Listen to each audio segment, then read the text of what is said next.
Aku Bukan Wanita Penggoda. Karya dari Alice Kurniasih, memasuki bab ke-118, Panggilan Kesayangan. Masih bersama saya Sen-Sen, selamat mendengarkan. Syamsuddin memarkirkan mobilnya di halaman rumah utama Aditama. Ia berlari memutar untuk membuka pintu untuk majikannya. Rasti duduk di kursi penumpang depan dengan menggendong Kayla. Lalu Gunawan pun melakukan yang sama. Ia berjalan memutar dan membuka pintu untuk sang istri yang masih berjalan pelan. Di depan pintu Kenan merangkul Hanin. Keduanya tersenyum lebar ke arah Kiara dan Rasti yang sedang menggendong cucunya. Di belakang Kenan dan Hanin ada beberapa pelayan rumah itu yang ikut berdiri untuk menyambut cucu pertama keluarga ini. Selamat datang! Sorak semua orang yang berdiri di pintu utama itu. Sembari kertas-kertas kecil yang bertebaran dari atas. Kiara dan Rasti terkejut, begitupun Gunawan. Mereka tidak tahu bahwa rumah ini telah disulap untuk menyambut kedatangannya. Terlihat senyum Kiara yang mengembang di sana. Gunawan pun sama. Ia terus melebarkan senyum. Apalagi saat mereka memasuki ruang keluarga yang sudah dihias dengan nama Welcome Kayla. Siapa yang buat ini? Tanya Kiara. Siapa lagi kalau bukan ini? Ibu jari Kenan menunjuk ke arah Hanin. Ini ide Mas Kenan, sahut Hanin. Bukan, ini ide Hanin. Aku hanya membantu saja. Kenan membanggakan nama sang istri di hadapan keluarganya. Terima kasih Hanin. Kiara tersenyum. Gunawan yang merangkul tubuh istrinya itu pun masih mengembangkan senyum. Makasih ya Han. Hanin membalas senyum itu dan mengangguk. Lalu dia beralih mendekati Rasti. Sini Mam, biar Hanin yang gendong. Rasti pun menyerahkan baby Kayla pada Hanin. Kebetulan tangannya memang cukup pegal. Dari tadi menggendong bayi yang memiliki berat 3,4 kg itu. Rasti duduk di samping Kenan, dan Gunawan masih setia merangkul istrinya. Walau mereka kini dalam keadaan duduk, mereka berada di ruang keluarga. Sedangkan Hanin berdiri, sembari mengelus pipi mulus baby Kayla yang matanya sayup-sayup di gendongan Hanin. Si bibi datang dan menaruh minuman dingin di sana. Han, kandunganmu bagaimana? Sudah diperiksa? Tanya Rasti. Belum, Mam. Ucap Kenan diiringi gelengan dari kepala Hanin. Kalau periksa jangan lupa tanya jenis kelamin bayi kalian. Mami sangat berharap kalian memiliki putra. Hanin tersentak kaget. Lagi-lagi mempermasalahkan jenis kelamin. Tadi saja di kamar Hanin sempat sensitif ketika Kenan terdiam saat ia mengucapkan kemungkinan bayi yang ia kandung anak perempuan, karena ia sedang berdandan. Namun Kenan kembali tersenyum. Ia tak ingin membuat sang istri tertekan dengan keinginan dirinya dan sang ibu. Walau memang biasanya anak pewaris tahta, ketika menikah akan dituntut untuk memiliki anak laki-laki untuk anak pertamanya. Apa saja jenis kelaminnya, Mam? Yang penting bayi dan ibunya sehat. Jawab Kenan. Hanin tersenyum ke arah Rasti. Ia senang mendapat pembelaan dari sang suami. Ya, tapi alangkah baik anak pertama kalian adalah laki-laki. Karena kelak, dia yang akan menjadi penerus keluarga Aditama. Ucap Rasti lagi. Semoga, Mam. Doakan saja. Jawab Kenan lagi. Kamu rajin makan makanan yang mengandung kalium, Han? Sahut Kiara. Hanin mengangguk dengan senyum yang menyungging terpaksa. Gunawan menatap kasihan ke arah Hanin. Ia melihat aura wajah Hanin yang penuh beban. Begitulah jika menjadi istri sultan. Sang ibu suri pasti akan menuntut cucu laki-laki dari anak pertama mereka. Iya, benar kata Kiaran. Kamu banyak makan makanan yang mengandung kalium. Sewaktu hamil Kenan, Mami juga melakukan itu, ucap Rasti. Hanin mengangguk. Ia menuruti perkataan ibu mertuanya, sembari menatap ke arah Rasti dan bergantian ke arah Kiara. Lalu tatapannya bergantian ke arah Gunawan yang masih menatap ke arahnya. Hanin lupa untuk menatap ke arah Kenan. Ia dan Gunawan lama bertatapan. Karena tatapan Gunawan mengandung makna menyemangati, dan itu membuat Hanin tersenyum lebar. Dan Kenan melihat senyum lebar itu sedang mengarah pada Gunawan, dan sebaliknya, membuat Kenan kembali dilanda cemburu, walau ia tahu bahwa saat ini Gunawan sudah berubah. Tetapi cemburu itu jelas belum bisa hilang, mengingat keduanya pernah terlibat hubungan sebelumnya. Sayang, aku bawa Kayla ke kamar ya. bisik Gunawan pada sang istri dan melepas rangkulan itu. Gunawan berdiri dan berjalan menghampiri Hanin. Sementara Rasti masih melanjutkan pembicaraan dengan Kiara. Rasti menanyakan jadwal kontrol Kiara dan bayinya ke rumah sakit.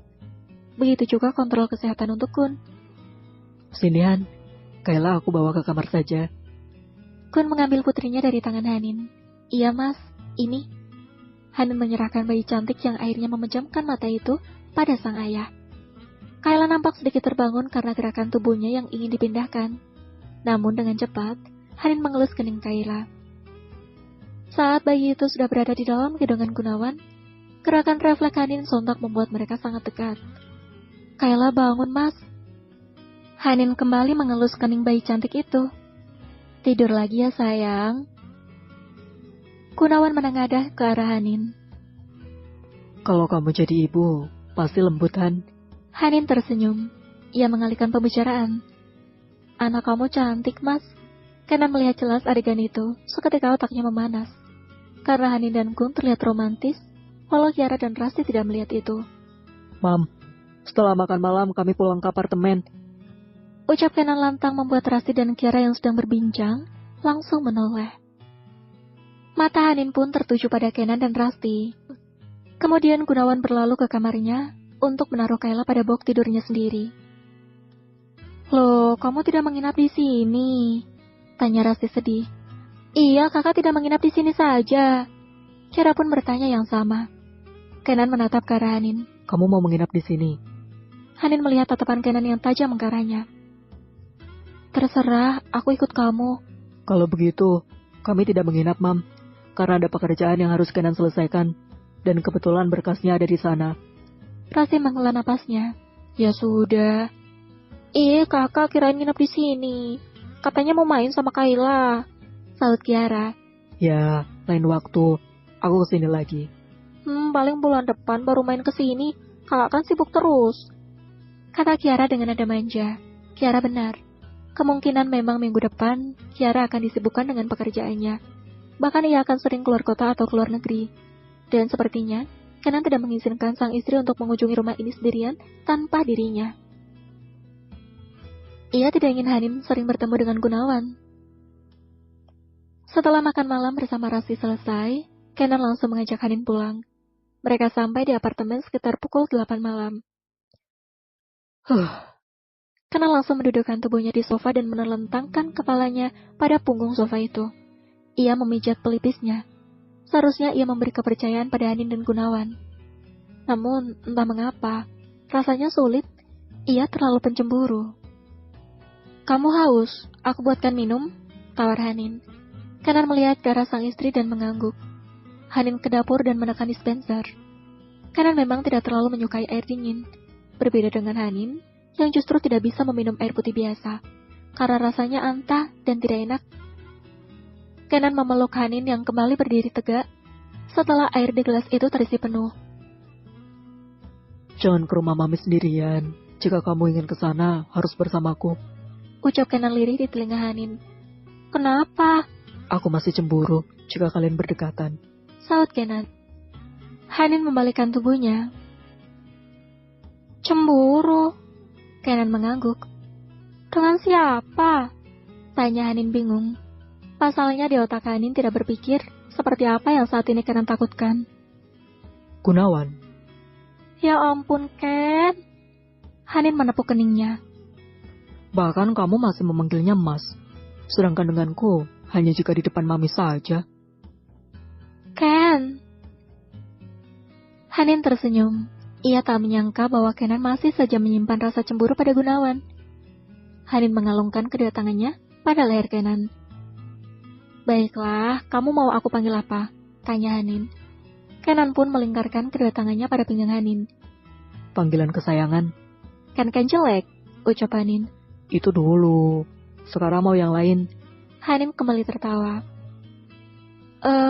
Bagaimana kalau Hubi, Babe, atau Bi? Hubi, kedengarannya lucu. Jawab Kenan. Hanin tertawa. Kamu yang lucu. Hari gini masih aja cemburu sama Gunawan. Hanin menggelengkan kepalanya. Kenan pun tersenyum. Entahlah, mungkin karena aku terlalu mencintaimu. Hanin ikut tersenyum. Lalu mereka saling berpandangan dengan kedua bola mata yang memancarkan kasih sayang serta cinta dari keduanya. Hanin percaya akan cinta yang diberikan sang suami. Karena ketulusan itu sampai hingga ke dalam hati Hanin. Bab 119. Ternyata posesif juga. 3 hari kemudian, Kiara menatap wajah suaminya yang masih terlelap. Gunawan masih tampak lelah.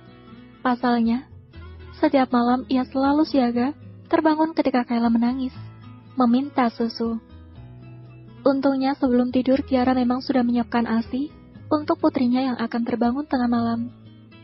Dan Gunawan tidak pernah membangunkan sang istri. Kiara mengusap wajah suaminya. Ia ingin membangunkan Gunawan, karena hari ini adalah hari pertamanya ke kantor setelah koma dalam waktu yang cukup lama. Selama Gunawan koma, Kenan menyuruh orang kepercayaannya untuk memantau usaha adik iparnya itu. Dan Gunawan sangat berterima kasih atas itu. Mas, bangun. Kiara mengelus lembut pipi Gun. Mas, suara Kiara terdengar lembut. Gun merasakan sentuhan lembut itu. Matanya ingin sekali terbuka, tetapi masih sangat sulit. Lenguh Gunawan. Semalam, Mas bilang akan berangkat pagi-pagi, karena hari ini hari pertama ke kantor. Gun mengangguk. Kalau begitu, ayo bangun. Gunawan yang mengulet malas malah memiringkan tubuhnya ke posisi Kiara yang tengah duduk di tepi ranjang itu. Ia memeluk perut Kiara dan Kiara pun mengelus rambut ikal milik suaminya. Aku sudah bilang, biarkan aku saja yang bangun tadi malam. Kamunya ngeyel, jadi ngantuk kan sekarang? Aku tidak tega membangunkanmu. Jawab Gun. So sweet banget sih kamu, Mas. Gunawan pun membuka matanya dan sontak menarik tubuh sang istri ke dalam pelukannya. Au, Mas. Kiara yang tidak siap pun berteriak kecil sembari tertawa. Mas belum dapat ciuman pagi. Gunawan memenyongkan bibirnya. Olga, kok belum gosok gigi? Gun tertawa. Biasanya belum gosok gigi juga diembat aja. Sejak di rumah sakit, hal ini memang menjadi ritual bagi mereka. Kiara tertawa dan mulai memajukan bibirnya. Ia menempelkan bibirnya pada bibir sang suami. Mereka pun berciuman dan Kiara melepas ciuman itu. Gunawan menyapu sisa saliva sang istri yang menempel di bibirnya dengan lidah. Manis, seperti orangnya. Kiara memonyongkan bibirnya, membuat Gun tertawa. Tapi kurang. Gun menekan lagi pinggang Kiara agar mereka kembali berciuman. Mas, nanti telat. Rengek Kiara sembari menahan dada sang suami yang sudah tidak berjarak. 1 ciuman lagi. Gunawan pun tak menyia-nyiakan kesempatan itu. Mereka kembali memagut bibir, mempelit lidah, dan bertukar saliva. Di jam yang sama, Hanin tengah berada di dapur. Ia menyiapkan sarapan untuk sang suami yang akan berangkat pagi-pagi. Kenan melangkahkan kakinya cepat menuju dapur. Namun ia kembali berbelok ke ruang keluarga untuk meyakinkan lagi bahwa berkas-berkas yang ada di dalam tas sudah lengkap. Lalu kembali menuju sang istri yang masih berkutat di dapur. Pagi sayang. Kenan mencium pipi Hanin dari samping dan mengambil susu coklat buatan sang istri. Ada 2 susu yang Hanin buatkan, karena 1 susu coklat itu adalah miliknya. Hanin sedang menuangkan masakannya yang sudah matang itu ke dalam piring. Pagi, Bi. Hanin menoleh dan tersenyum manis ke arah Kenan dan kembali menuangkan makanan ke dalam piring itu. Kenan meminum susu coklat itu. Sejak Hanin meminum susu hamil rasa coklat, Kenan pun ikut-ikutan menyukai susu rasa yang sama dengan merek yang berbeda. Hobi, kamu meminum susuku, ucap Hanin. Sontak Kenan langsung terdiam dan tidak melanjutkan meminum susu itu. Padahal gelas itu masih berada di bibirnya. Jadi yang aku minum susu hamil? Kenan langsung meletakkan gelas itu. Ia berlari ke wastafel. Pantas rasanya nggak enak. Hanin tertawa geli. Rasanya nggak enak, tapi hampir habis. Hanin mengangkat gelas miliknya. Memang kamu nggak lihat, Bi, kalau susu untukku menggunakan gelas bergambar ini? Hanin menunjuk gelas bergambar ibu hamil itu pada Kenan. Kenan menggeleng setelah membersihkan mulutnya, lalu mengambil tisu untuk mengeringkan. Sudah terlanjur. Hanin kembali tergelak. Ia mengusap perut sang suami yang sudah berdiri di depannya. Iya, tidak apa. Paling sesuatu yang hidup di sini akan semakin sehat. Memang apa yang hidup? Tanya Kenan sembari mengernyitkan dahi. Cacing. Hanin nyengir. Enak aja. Kenan memiting leher Hanin, kemudian keduanya tertawa. Lalu mereka berjalan bersama menuju meja makan. Hanin menaruh piring yang berisikan makanan itu di sana. Namun Kenan berjalan ke arah ruang televisi untuk mengambil tasnya. Aku berangkat ya. Kenan menghampiri sang istri dan mengecup keningnya. Loh, kok nggak sarapan? Aku udah buat makanan sebanyak ini.